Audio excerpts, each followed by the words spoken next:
అందరికీ నమస్కారం అండి. జగన్మోహన్ రెడ్డి గారి పరిపాలన ఇప్పుడు 14 నెలలు పూర్తయిన సంగతి మీ అందరికీ తెలుసు. మరి 14 నెలల పరిపాలన ఎలాగుందో మీరు చెప్పవలసిన అవసరం ఉంది. నాకైతే ఈ 14 నెలల పరిపాలన చూస్తే ఇది ఒక తొగ్లక్ పరిపాలనగా నేను భావిస్తున్నాను. మరి మీరేమనుకుంటున్నారో నాకు తెలియదు. ఎందుకంటే ముఖ్యమంత్రి అయిన వెంటనే ప్రజావేదికని కూల్చిన సంగతి మీ అందరికీ తెలుసు.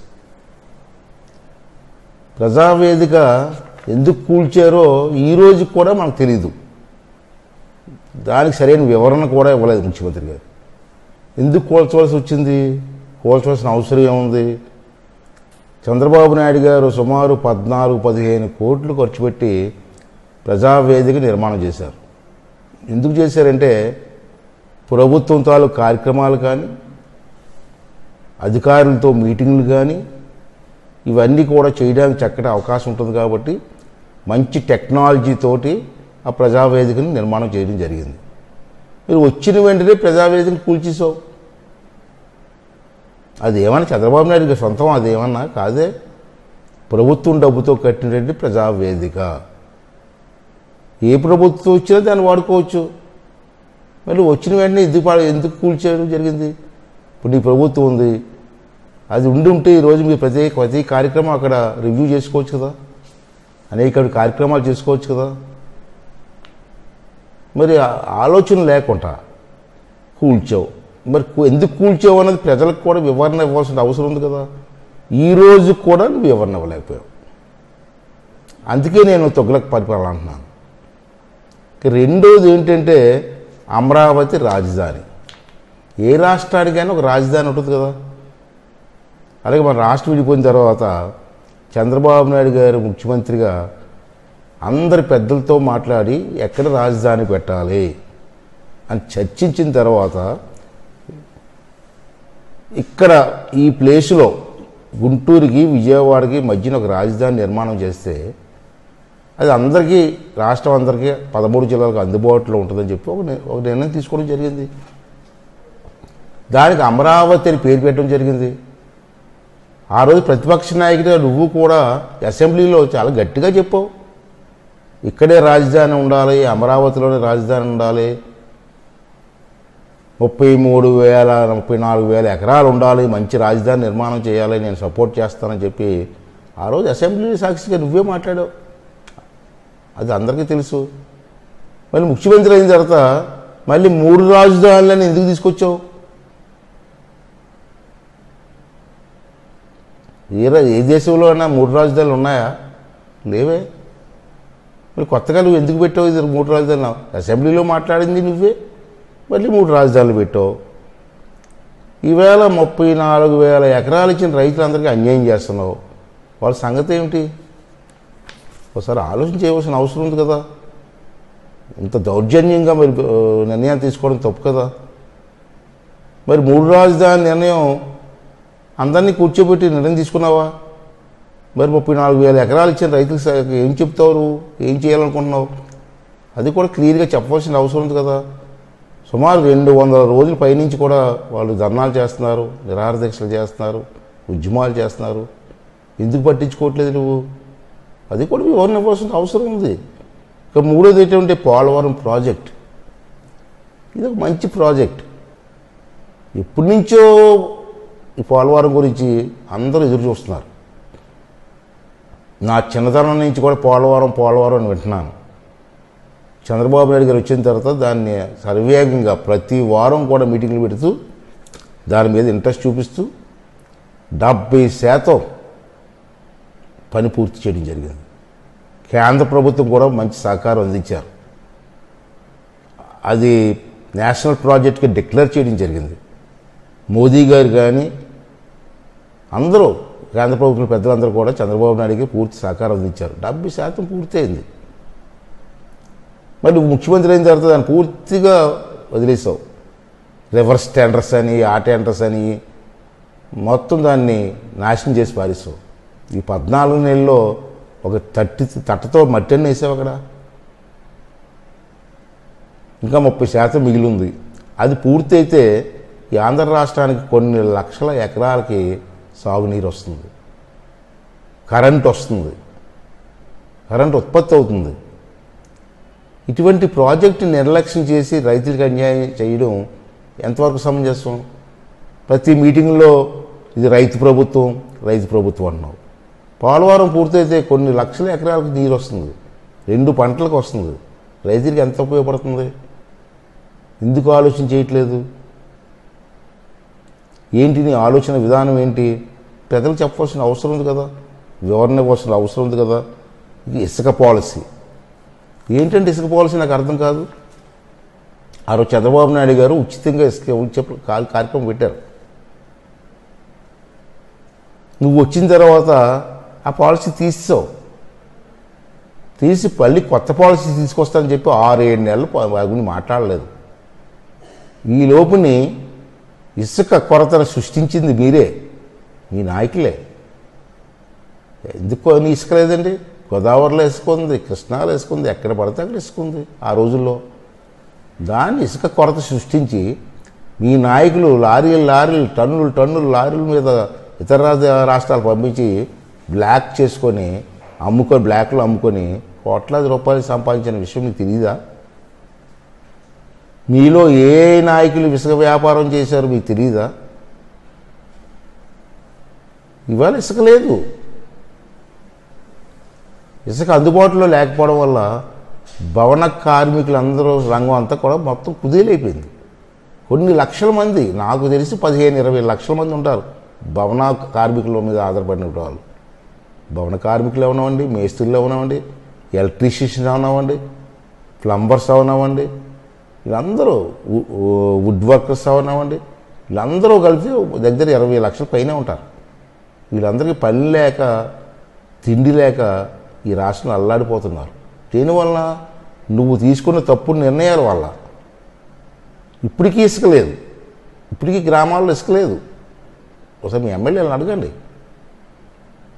మళ్ళీ వర్షాకాలం వచ్చింది, మళ్ళీ ఇసుక దొరకదు, మళ్ళీ 3-4 నెలలు ఇసుక ఉండదు. ఆ కార్మికుల సంగతి ఏంటి?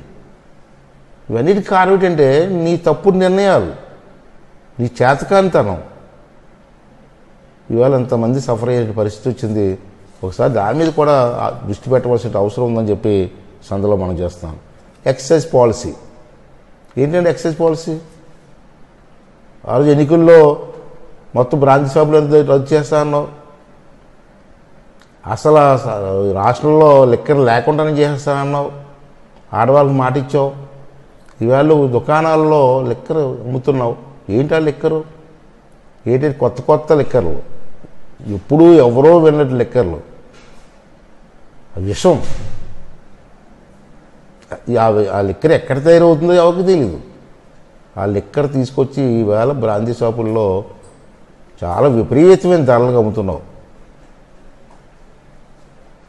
ఈవేళ 100 రూపాయలు కూడా లేనటువంటి నిబ్బుని 250 రూపాయలు 300 రూపాయలు అమ్మిస్తున్నావు. పేదవాళ్ళు తాగలేక అంత డబ్బు ఖర్చు పెట్టలేక ఈవేళ నాటుసారాకు అలవాటుపడ్డారు. ఎప్పుడైతే నాటుసారాకు అలవాటుపడ్డారో ప్రతి గ్రామంలో కూడా ఈవేళ నాటుసారా విపరీతంగా తయారవుతుంది. ఈవేళ నాటుసారా తాగి కొన్ని లక్షల మంది ఆరోగ్యం పాడు చేసుకొని హాస్పిటల్లో జాయిన్ చేసే పరిస్థితి వచ్చింది. ఒకసారి అడగండి, మీ ఆఫీసర్లు ఎంక్వైరీ చేయండి. ఎక్కడ చూసిన గంజాయితో అరికట్టుకుపోవడం వల్ల యువత కురవాళ్ళందరూ, చదువుకున్న కురవాళ్ళందరూ గంజాయికి అలవాటు పడి మొత్తం జీవితాలు పాడు చేసుకునే పరిస్థితికి వచ్చింది. ఇవాళ ముఖ్యమంత్రిగా నీకు బాధ్యత లేదా? ఎక్సైజ్ డిపార్ట్మెంట్, పోలీస్ డిపార్ట్మెంట్ కూర్చోబెట్టి అరికట్టవలసిన బాధ్యత నీకు లేదా? ఇవన్నీ కూడా నీ తప్పుడు నిర్ణయాలు. ఎంతసేపు వాడి మీద పగ తీర్చుకోవాలా, వీడిని జైల్లో వేయాలా, వాడిని జైలు చూస్తుంది తప్పించి అడ్మినిస్ట్రేషన్ మీద దృష్టి పెట్టట్లేదు. అందుకే ఇవన్నీ కూడా ఈ విధంగా జరుగుతున్నాయని చెప్పి ఈ సందర్భంలో మనం చేస్తున్నాను.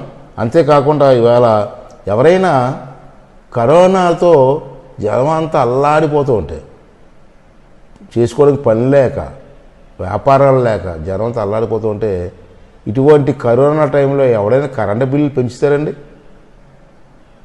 ఏ బుద్ధున్నవాడని సరే కరెంటు బిల్లు పెంచుతాడండి? మరి కరెంటు బిల్లు పెంచేవంటే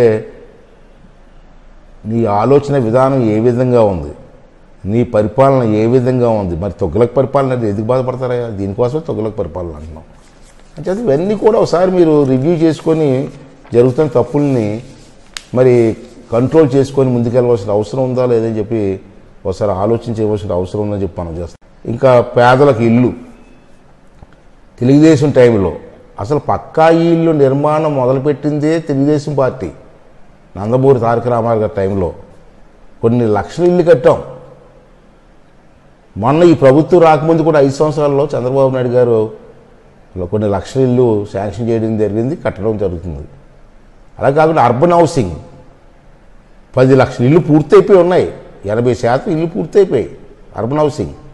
ఆ రోజు కేంద్ర ప్రభుత్వ సహకారంతో, రాష్ట్ర ప్రభుత్వ వాటాతోటి, బ్యాంకులతో సహకారంతో సుమారు 10 లక్షల ఇల్లు 80% ఇల్లు పూర్తయిపోయి ఉన్నాయి. ఈ 14 నెలల నుంచి నువ్వు అసలు ఒక ఇటుక కూడా వేయలేదు, గమేల సిమెంట్ కూడా రాయలేదు. ఆ పనే మర్చిపోయావు. 10 లక్షల ఇల్లు మర్చిపోయావు. ఇవాళ దాని మీద బెనిఫిషరీస్ అందరూ కూడా అల్లాడిపోతున్నారు, డిపాజిట్లు కట్టుకున్నారు. వాళ్ళకి వస్తాయో రావో తెలియదు. ఎందుకు 14 నుంచి వాళ్ళకి ఇవ్వట్లేదు నువ్వు? ఆల్రెడీ 80% పూర్తయింది కదా, కొన్ని వందల కోట్ల రూపాయలు ఖర్చు పెట్టారు కదా, దాన్ని ఎందుకు ఆపు చేస్తున్నారు మీరు? అంటే ఇమీడియట్గా ఆ ఇల్లు 20% ఇల్లు కూడా పూర్తి చేసి ఆ బెనిఫిషరీస్కి మీరు ఇవ్వాల్సిన బాధ్యత ఉందా లేదా ఒకసారి ఆలోచన చేయమని చెప్పి కూడా ఈ సందర్భంలో మనం చేస్తున్నాను. ఈవేళ పార్టీ రంగులు, ఈవేళ మీరు ప్రభుత్వ బిల్డింగులకి మీ పార్టీ రంగులు వేశారు. అది ఎక్కడ నేను చూడలేదు, ఫస్ట్ టైం చూడడం. ఎలా వేశారు? 1500 కోట్లు ఖర్చు పెట్టి రంగులు వేశారు. కోర్టు ముట్టికాయలు పెడితే మళ్ళీ రంగులు తీసేయడానికి 1500 కోట్లు ఖర్చు పెట్టారు. అంటే సుమారు 3000 కోట్ల రూపాయలు రంగులు వేయడానికి తీయడానికి ఖర్చు పెట్టారు. ఎంత డబ్బు పాడు చేశారని మీరు? 3000 కోట్లు బూడిదలో పోసిన పన్నీరు చేశారు కదా. అదే 3000 కోట్లతో ఒక మంచి ప్రాజెక్ట్ నిర్మాణం చేయొచ్చు కదా. విశాఖపట్నం జిల్లాలో సుజల స్రవంతి కార్యక్రమం ఒకటి ఉంది, ప్రాజెక్ట్. ఆ రోజు చంద్రబాబు నాయుడు గారు శంకుస్థాపన చేశారు. దాన్నే ఉత్తరాంధ్ర సుజల స్రవంతి బాబు జగజ్జీవన్ రామ్ ప్రాజెక్ట్ ఒకటి ఆ రోజు శంకుస్థాపన చేయడం జరిగింది. ఆ 3000 కోట్లు దానికి పెట్టుంటే ఈరోజు ప్రాజెక్ట్ పూర్తవును కదా. ఆ ప్రాజెక్ట్ పూర్తయితే 150,000 ఎకరాలు నీరు వచ్చి రైతుకు ఉపయోగపడింది కదా.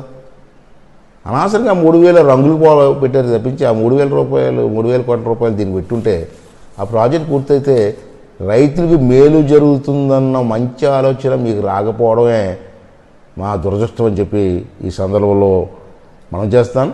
ఇకపోతే ముఖ్యమైనది పేదలకి ఇల్లు స్థలాలు ఇస్తారని చెప్పారు. ఓకే, మంచి కార్యక్రమం. ఈ ఇళ్ల స్థలాల కోసం మీరు భూములు సేకరిస్తున్నారు. ఆ భూములలో కూడా డబ్బులు కొడేస్తారండి. తక్కువ రేటుకు ఉన్న భూములకి ఎక్కువ రేటు ఇచ్చి, రైతులకి ఏం తక్కువ రేటు ఇచ్చి మిగతా డబ్బు అంతా మీ పార్టీ నాయకులు మీరు కొడేస్తూ ఉంటే ఎంతవరకు సమంజసం ఉండేది? ఇల్లు ఎక్కడిస్తున్నారండి? కొండల్లోనూ వాగుల్లోని లోతట్టు ప్రాంతాల్లోనే, వర్షాలు వస్తే మునిగిపోయే స్థలాల్లోనే, గవర్నమెంట్ స్థలాల్లోనే, ఇరిగేషన్ ప్రాజెక్ట్ స్థలాల్లోనే ఇచ్చి ఇల్లు కడితే ఆ ఇల్లు ఎన్నాళ్ళు ఉంటాయండి? అక్కడ ఎవరన్నా నివాసం ఉంటారండి? అది ఊరికి దూరంగా, ఊరు ఒక దగ్గర ఉంటే మీరు ఇచ్చి పట్టాలు ఒక దగ్గర దూరంగా ఇస్తారా? ఇది పత్తా అండి. ఇది నాకు తెలిసి ఈ ఇళ్ల స్థలాల్లో కేటాయింపులో సుమారు 5,000 కోట్లు కుంభకోణం జరిగిందని చెప్పి నేను చెప్తున్నాను. ఈవేళ రాజమండ్రిలో కానీ, మిగతా చోట్ల కానీ, కాకినాడలో కానీ అన్ని చోట్ల కూడా ఈ కుంభకోణం జరిగింది.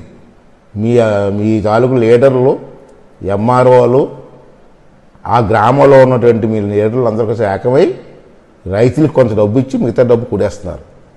ఈ విషయం మీకు కూడా తెలుసు, మీ ఆఫీసర్లకు తెలుసు, మీ కలెక్టర్ గారికి తెలుసు. మీ మంత్రులకి తెలుసు. అయినా ఎందుకు యాక్షన్ తీసుకోవట్లేదండి? ఒక పక్క డబ్బు లేదు అన్నావు. ఎప్పుడూ లేని అప్పు చేసావు. రాష్ట్రం వచ్చిన తర్వాత 14 నెలల్లోనే బోల్డ్ అప్పు చేసావు. రాష్ట్రాన్ని అప్పుల పాలు చేసావు. ఒక పక్క అప్పుల పాలు చేసేస్తున్నావు, ఒక పక్క డబ్బులు కూడా వేస్తున్నావు ఈ పెద్దలందరూ. మరి మీ మంత్రుల మీద, మీ నాయకుల మీద ఎందుకు యాక్షన్ తీసుకోలేకపోతున్నారండి? రోజు టీవీల్లో వస్తుంది, పత్రికల్లో వస్తుంది. మరి ఇన్ని తెలిసి కూడా మీరు మౌనంగా ఉంటే అసలు మీ తాలూకు ఉద్దేశం ఏంటి? ఈ 5 సంవత్సరాల్లో రాష్ట్రాన్ని మొత్తం ఖాళీ చేయించేస్తారా? మొత్తం అప్పుల పాలు చేస్తారా? ఏంటి మీ ఉద్దేశం? ఇది కూడా ప్రజలకు వివరణ ఇవ్వాల్సిన అవసరం ఉందని చెప్పి మనం చేస్తున్నాం. ఇకపోతే ఆఖరిది సంక్షేమ పథకాల రద్దు. మీరు వచ్చిన తర్వాత ఈ 14 నెలల్లో సంక్షేమ పథకాలు అంటే బీసీలకు కానీ, ఎస్సీలకు కానీ, ఎస్టీలకు కానీ, మైనార్టీస్ కానీ, అన్ని కులస్తులు, బ్రాహ్మణ్స్ కానీ, అన్ని వర్గాల వారికి బీసీ సంక్షేమాలు ఉంటాయి. దానికి ఒక బడ్జెట్ ఉంటుంది. మీరు వచ్చిన తర్వాత 18,000 కోట్ల పథకాలని రద్దు చేసేసారు. 18,000 కోట్ల పథకాలు ఈ 14 నెలల్లో. అవన్నీ ఎవరి అండి? చిన్న చిన్న వర్గాల వారి, బీసీలు కానీ, ఎస్సీలు కానీ, ఎస్టీలు కానీ. అంటే నువ్వు పెద్ద కబుర్లు చెప్తావు, బీసీలు నా వాళ్ళు, ఎస్సీలు నా వాళ్ళు, ఎస్టీలు నా వాళ్ళని. ఈ 14 నెలల్లోని 18,000 కోట్లు పథకాలు రద్దు చేసావంటే నీకు వాళ్ళ మీద ఎంత ప్రేమ ఉందో ప్రజలు కూడా అర్థం చేసుకోవాల్సిన అవసరం ఉందని చెప్పి ఈ సందర్భంలో మనం చేస్తున్నాను. ఇవాళ చిన్న విషయం చెప్పాలి మీకు. 18-19 సంవత్సరంలో బీసీల సంక్షేమం కోసం తెలుగుదేశం ప్రభుత్వం చంద్రబాబు నాయుడు నాయకత్వంలో 6,419 కోట్లు ఖర్చు చేసాం. 6,419 కోట్లు బీసీల వర్గాల కోసం మేము ఖర్చు చేసాం ఆ రోజుని, ఆ సంవత్సరంలో. మీరు వచ్చిన తర్వాత మరి 19-20 బడ్జెట్ మీరు వచ్చారు. అప్పటికి మీరు వచ్చిన తర్వాత అదే సంక్షేమానికి 3,382 కోట్లు మాత్రమే ఖర్చు పెట్టారు. మీరు 6,000 ఖర్చు పెడితే మీరు 3,000 ఖర్చు పెట్టారు. అంటే సగం కూడా మీరు ఖర్చు పెట్టలేదు. అంటే దాని అర్థం ఏంటంటే 2,767 కోట్లు తగ్గించారు మీరు వచ్చిన సంవత్సరం. మరి బీసీలకు అంత చేసాం ఇంత చేసాం ఎలా చెప్తారు మీరు? క్లియర్గా ఇది బడ్జెట్ లెక్కలు ఇవి. ఆంధ్రప్రదేశ్ గవర్నమెంట్ ఇచ్చిన బడ్జెట్ లెక్కలు ఇది మేము తప్పుగా మాట్లాడింది కాదు, ఇది క్లియర్ కనబడుతుంది. ఇది చూసేనా బీసీ వాళ్ళు ఇలా ఆలోచన చేయాలి కదా, బీసీ వర్గాలు ఆలోచన చేయాలి కదా. మీరు ఎందుకు ఆలోచన చేయరండి? ఈ పప్పు బెల్లాలు ఇస్తే సరిపోతుంది మీకు? ప్రజలు కూడా ఆలోచించండి. పప్పు బెల్లాలు ఇస్తే సరిపోతాయి మీకు? చేత ప్రజలు కూడా ఇవన్నీ కూడా ఆలోచన చేయవలసిన అవసరం ఉందని చెప్పి నేను భావిస్తున్నాను. అంతేకాకుండా ఇటువంటి బుర్ర తక్కువ నిర్ణయాలు తీసుకొని ప్రజల్ని ఇబ్బంది పెట్టొద్దని చెప్పి ముఖ్యమంత్రి గారికి ఈ సందర్భంలో నేను మనవి చేస్తున్నాను. అంతేకాకుండా ప్రజలు కూడా ఆలోచన చేయాలి. ఒక్క ఛాన్స్ ఇవ్వండి, ఒక్క ఛాన్స్ ఇవ్వండి అని అడిగితే రాష్ట్రాభివృద్ధిని, మీ పిల్లల భవిష్యత్తును చూడకుండా మీరు కూడా ఓటేసి గెలిపించారు. అవునా కదా? ఒక్క ఛాన్స్ ఇవ్వండి అని బదులుకి ఈ పిల్లల భవిష్యత్తును కూడా మర్చిపోయారు. మీరు ఓటేసి గెలిపించారు. మరి ఈవేళ ఏమైంది? జగన్ పరిపాలన వలన రాష్ట్ర అభివృద్ధి సర్వనాశనం అయిపోయింది. రాష్ట్రం అప్పుల పాలు అయిపోయింది. దేశంలో మన రాష్ట్రానికి రాజధాని లేని రాష్ట్రంగా నవ్వుల పాలు అయిపోయాం. ఇది వాస్తవం కాదా? ఇది వాస్తవం అయితే దీనికి కారణం ఎవరు? ఓటేసి గెలిపించిన మీరా, లేక మీరు గెలిపించినట్టు జగన్మోహన్ రెడ్డా? అసలు ఆలోచించేయండి. దీనికి కారణం ఎవరు? ఓటేసి గెలిపించిన మీరా, మీరు ఓటేసి గెలిపించినట్టు జగన్మోహన్ రెడ్డి గారా? మీరు ఆలోచించుకోండి. ఈ 4 మాటలు మీకు చెప్పాలనే ఉద్దేశంతో ఈరోజు ప్రెస్ కాన్ఫరెన్స్ జరిగింది. ఒకసారి ఆలోచన చేయవలసిన అవసరం ఉందని ప్రజలందరికీ మనం చేస్తూ మరొకసారి మీ అందరికీ నమస్కారం తెలియజేస్తున్నాను.